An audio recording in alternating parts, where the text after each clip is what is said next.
तो अब इस क्वेश्चन को स्टार्ट करते हैं। 4 डिग्री क्वेश्चन है, ये तो पता ही है अपन को। और इसमें प्रोडक्ट ऑफ फ्रूट दो रूट्स का प्रोडक्ट वन दिया हुआ है।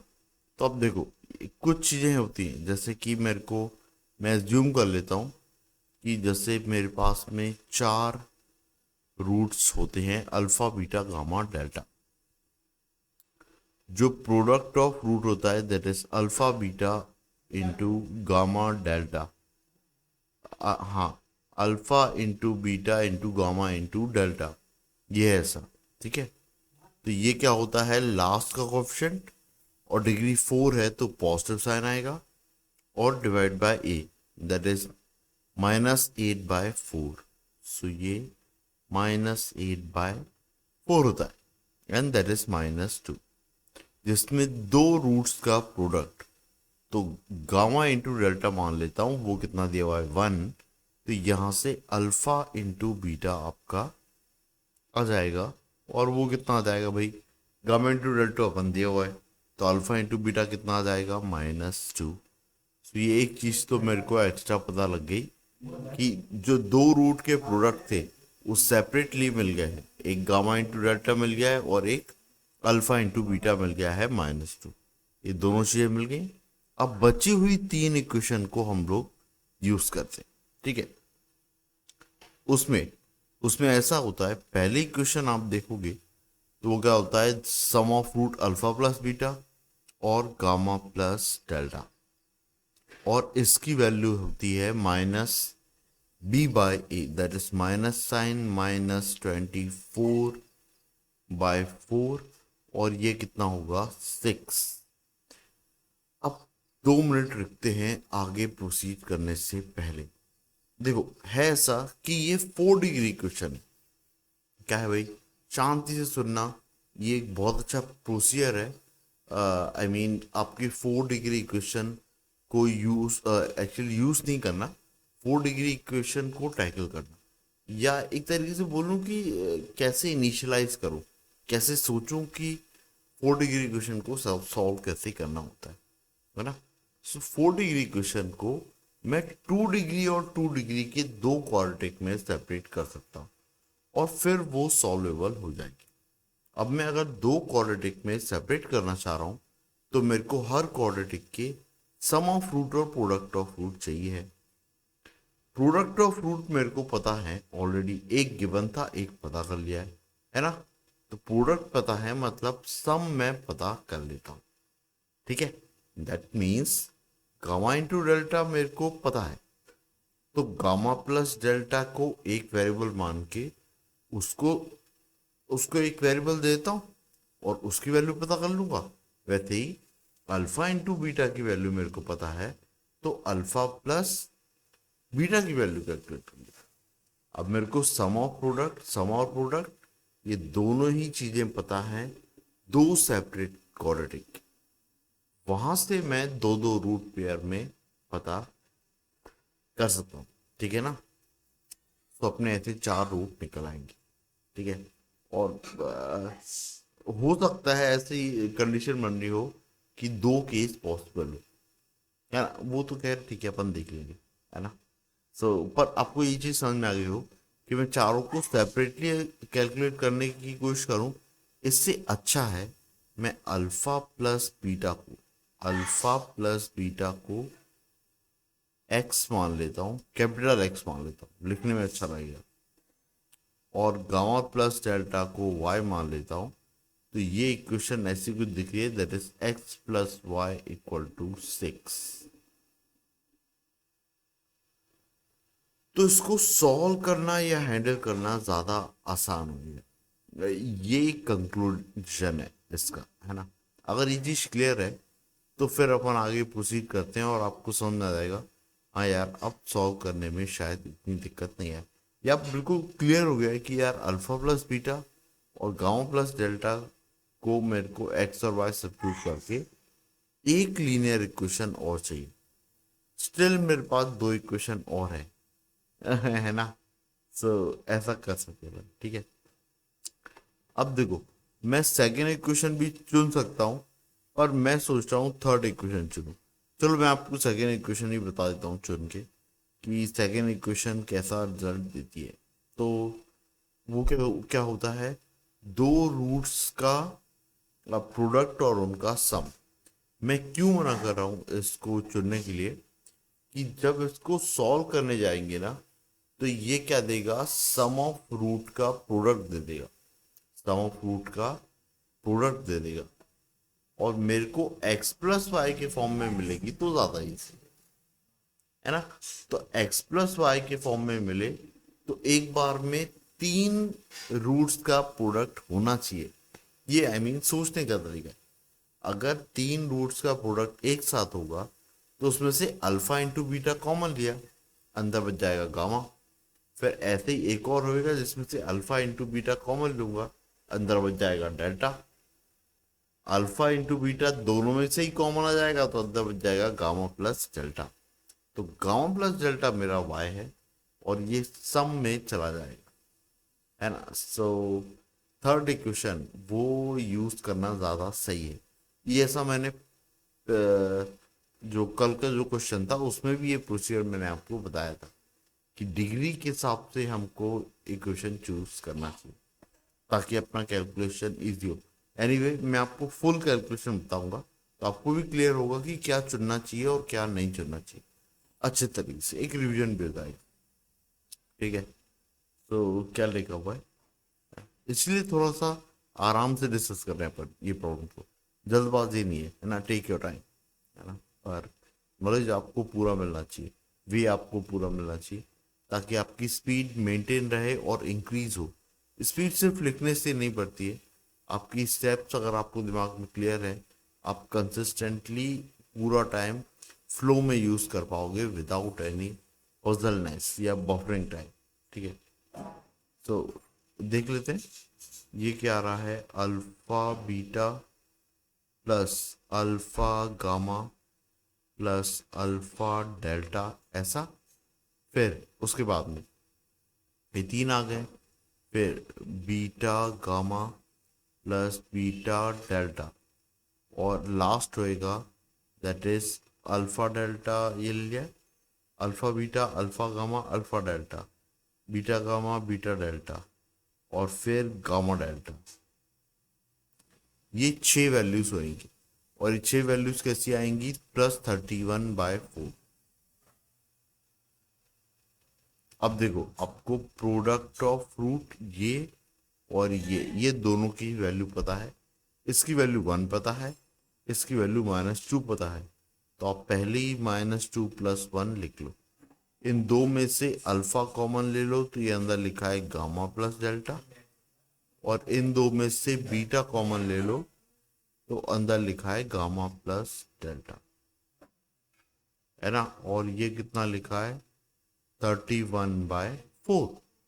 अब इन दोनों में से गामा प्लस डेल्टा कॉमन आ जाएगा तो अंदर लिखा है alpha plus beta into gamma plus delta.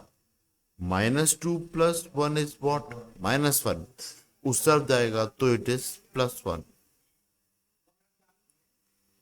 31/4 + 1 तो ये कितना आ जाएगा, 35/4, याद आएगा। ठीक है, अब यहीं भी साइड में लिख देता हूं आपको। तो अब देखो यहाँ पे एक्स और वाई रख सकता हूँ, यही चीज मैं आपको बोल रहा था कि यहाँ से मेरे को जो सम को मैंने जो अलॉट किया था उसका प्रोडक्ट मिलेगा, ना कि एक्स प्लस वाई के टर्म से मिलेगा। एक्स प्लस वाई के टर्म से मिलता तो यहाँ से वो रिजॉल्व हो जाता, सॉल्व हो जाता, पर यहाँ पे ये चीज प्रोडक्ट के फॉर्म में मिलेगी। अब ऐसा नहीं है कि सॉल्व नहीं कर सकते, बिल्कुल कर सकते हैं, एक क्वाड्रेटिक बनेगी वहां से सॉल्व कर लो, है ना, आपकी दो पॉसिबल टर्म्स आ जाएंगी, ऐसा भी यूज कर सकते हो, है ना। अब पर मैं आपको दूसरा तरीका भी बता देता हूँ जिसमें और सिंपल फॉर्म में मेरी इक्वेशन आ रही है। सो वो क्या होगा, जब तीन रूट्स को एक साथ में प्रोडक्ट के फॉर्म में ले रहा हूँ तब, तो वो क्या होएगा, अल्फा बीटा गामा, फिर अल्फा बीटा डेल्टा प्लस, फिर नेक्स्ट ये आ रहा है alpha beta gamma plus alpha beta delta, और फिर अल्फा गामा डेल्टा, ऐसा लिखा। ये 3 हो गए हैं। अब इसके बाद एक और चाहिए है, तो वो कितना होगा, बीटा गामा डेल्टा। ये 4 होंगे। अब 4 है मेरे, तो 4 इनका सम, ये क्या हो रहा होगा, पहला माइनस फिर प्लस और नेक्स्ट माइनस, तो -6/4। तो इसी चीज को -3/2 लिख सकता हूं। थोड़ा सा कोने में जा रहा है, कोई बात नहीं। सो अल्फा इंटू बीटा इसमें से कॉमन ले लेता हूं पहले दो में से, तो कितना आ रहा है, गामा प्लस डेल्टा। और नेक्स्ट वाले में से गामा इंटू डेल्टा कॉमन ले लेता हूं, तो अंदर आ रहा है अल्फा प्लस बीटा। और ये कितना है, ये है -3/2। तो गामा प्लस डेल्टा वाई है, अल्फा प्लस बीटा एक्स है, तो ये हो जाएगा वाई, और अल्फा इंटू बीटा -2 है, और gamma into delta is what, 1 है, तो ये प्लस ये एक्स है, और ये कितना है, -3/2। ये इंपॉर्टेंट इक्वेशन है, दैट इज 2, और ये इंपॉर्टेंट इक्वेशन है, दैट इज 1। तो आप इन दो को सॉल्व करोगे तो भी आपका आंसर आ जाएगा, है ना। ठीक है, इस तरीके से आप रिजॉल्व कर सकते। तो अपन कर लेते हैं, एक लाइन खींचते ऐसी और ऐसी। तो ये कितना है, x plus Y equal to 6, और x -2y इक्वल टू -3/2। इनको सब्ट्रैक्ट करो, तो ये x से x गया, ये कितना है, 3y, और ये कितना आ जाएगा, 2 और 6, तो ये 6 प्लस 3/2, ये 12 प्लस 3 15/2, 3y 15/2, तो y कितना आ जाएगा, 5/2। ये y एक्चुअली y क्या था अपना, गामा प्लस डेल्टा था, दैट इज 5/2, है ना। होपफुली इतना समझ में आ गया हो, है ना। अब इसके बाद में गामा प्लस डेल्टा मेरे को पता है, फिर alpha plus beta I mean x पता करना है, तो आप किस में भी रख दो तो आपको एक्स पता लग जाएगा, है ना। पहले वाले में ही रख दो, तो एक्स प्लस ये है y कितना है, y क्या निकाला, 5/2, और equal to 6, so it is what, 6 minus 5/2, 12 minus 5/2, that is 7/2। ये आ रहा है x, ठीक है। so that is, ये कितना आ रहा है, अल्फा प्लस बीटा, ये कितना आ रहा है, 7/2, ठीक है ना। अब अल्फा प्लस बीटा 7/2 है, गामा प्लस डेल्टा कितना है, 5/2। अल्फा प्लस बीटा की वैल्यू ये, अल्फा इंटू बीटा की वैल्यू है -2। इसको आप क्वाड्रेटिक के फॉर्म में सॉल्व कर लो, ये कितना आएगा, x² -7/2x -2 equal to 0, 2x² -7x -4 equal to 0, ठीक है, ऐसा लिखा हुआ है। अब इसको सॉल्व करना है, थोड़ा सा इधर से लेते हैं,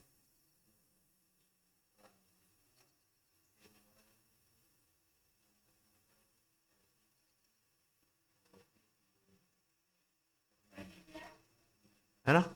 अब देखो, ये प्रोडक्ट कितना आ रहा है, 2 into -4, that is -8। Product negative आ रहा है, मतलब ये चीज सम नहीं है, डिफरेंस है, तो -8 + 1 आ जाएगा, यह आ जाएगा 2x² -8x plus x -4 equal to 0। इसमें से 2x कॉमन ले लो, x -4, इसमें से +1 कॉमन ले लो, x -4 इक्वल टू 0, x -4 और 2x + 1। तो दो रूट क्या आ रहे हैं, यहां से दो रूट आ रहे हैं, दैट इज -1/2, कॉमा एक आ रहा है 4, -1/2 एंड 4, ये दो रूट आ रहे हैं। उसके बाद में नेक्स्ट इक्वेशन, नेक्स्ट क्या बन रहा है, मेरा सम दिया हुआ था gamma plus delta, that is 5/2। तो इक्वेशन बनेगी x² माइनस 5/2x, और यहाँ पे प्लस गामा इंटू डेल्टा कितना था 1, तो ये है। सो क्रॉस एलसीएम ले लो, तो ये कितना आने वाला है 2x² माइनस 5x प्लस 2 = 0। अब ये प्रोडक्ट इस बार पॉजिटिव आ रहा है, मतलब जो -5 लिखा है it is actually a sum, that means -4 -1, तो दो फॉर्म में टूटेगा, 2x² minus 4x minus x plus 2 = 0। 2x ये अंदर है, x माइनस 2, -1 कॉमन लिया, x माइनस 2, इसको रिजॉल्व करोगे तो ये आ रहा है 2x माइनस 1, और एक आ रहा है x माइनस 2। अब x कितना आ रहा है 1/2, और x कितना आ रहा है 2। So, ये अपनी वैल्यूज आ गई हैं 4, दैट इज 2, 1/2, -1/2 एंड 4, है ना, ये एक पेयर आ रहा है। ठीक है, अब देखो, क्या मैं ऐसा करूं कि अल्फा प्लस बीटा को मैं क्या मान लूं, 5/2 मान लूं, और फिर उसको रिजॉल्व करूं। देखिए यहाँ पे ऐसा है कि आप अल्फा प्लस बीटा को अगर आप यहां से ही डिफरेंट चूज करते, यहां से आप अल्फा प्लस बीटा को अगर y मानते, तो y यहां पे भी इंटरचेंज होता, और यहां पे इंटरचेंज होता तो y की वो वैल्यू आती जो x की आती। तो एक्चुअली जो कैलकुलेशन है वो यही है, यही आपके फाइनल सॉल्यूशन है, मतलब आई मीन ये आएगा। आप चाहो तो कर सकते हो, ठीक है, हो सकता है वो डिफरेंट आ जाए, पर मेरे हिसाब से यही जो पेयर है ये सही पेयर है आपका 4 का। एनीवे आप चाहो तो ट्राई कर सकते, है ना, कोई इशू नहीं, आप स्विच करके देख लो, आप स्विच करके भी एक बार ट्राई कर सकते हो, बट मेरे हिसाब से ये सही तरीका है। ठीक है, ओके, तो ये क्वेश्चन काफ़ी अच्छा था। ठीक है, होपफुली ये चीज़ समझ में आई हो आपको, है ना। इसमें काफ़ी कुछ सीखने को भी था, क्योंकि जैसे आप सोचोगे कि गिवन जो 4 इक्वेशन होती हैं सर, उसको यूज़ कैसे किया जाए, बहुत ज़रूरी है वो चीज़ समझना, क्योंकि वो इस तरीके से दी होती हैं कि यार वो वेरिएबल्स को रिड्यूस किया भी जा सकता है कि नहीं, अल्फा बीटा को। तो आप बस ये ध्यान रखिए कि वो सम और प्रोडक्ट में जाएंगी, और मेरा एम ही होना चाहिए। मैंने जब थ्योरी डिस्कस कर रहा था तभी आपको ये चीज़ क्लियर की थी कि आपको क्वाड्रेटिक के साइड से सोचना चाहिए, और इसलिए स्टार्टिंग में ही क्वाड्रेटिक को बताया जाता, ताकि आपकी डिग्री बढ़ भी रही हो तो भी दिमाग में एक लॉजिक होना चाहिए कि क्वाड्रेटिक को सॉल्व करना, हैंडल करना ज़्यादा आसान है, मेरे को सम और प्रोडक्ट में जाना चाहिए, है ना, वो बेटर तरीका है ना। उससे आप थोड़ी स्टेप जरूर बढ़ी होंगी, पर आप इन दी एंड सही आंसर लाने में सक्सेसफुल होगी, रादर देन आप कोई कॉम्प्लेक्स मेथड चुनो जो थोड़ा छोटा हो लेकिन सिली मिस्टेक के चांसेस ज़्यादा हो। ठीक है ना, क्यों रिस्क लो जब क्वेश्चन अपने हाथ में है, वो नंबर अपन को देखे जा रहा है ना।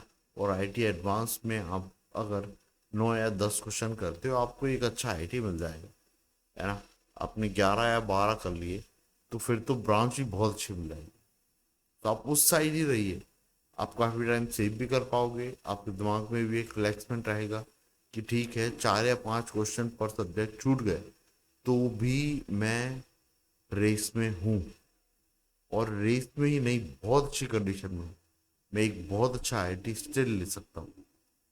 ठीक है, ऐसी कई टेक्निक्स और भी मैं आपको बताऊंगा, बी रेडी। ओके।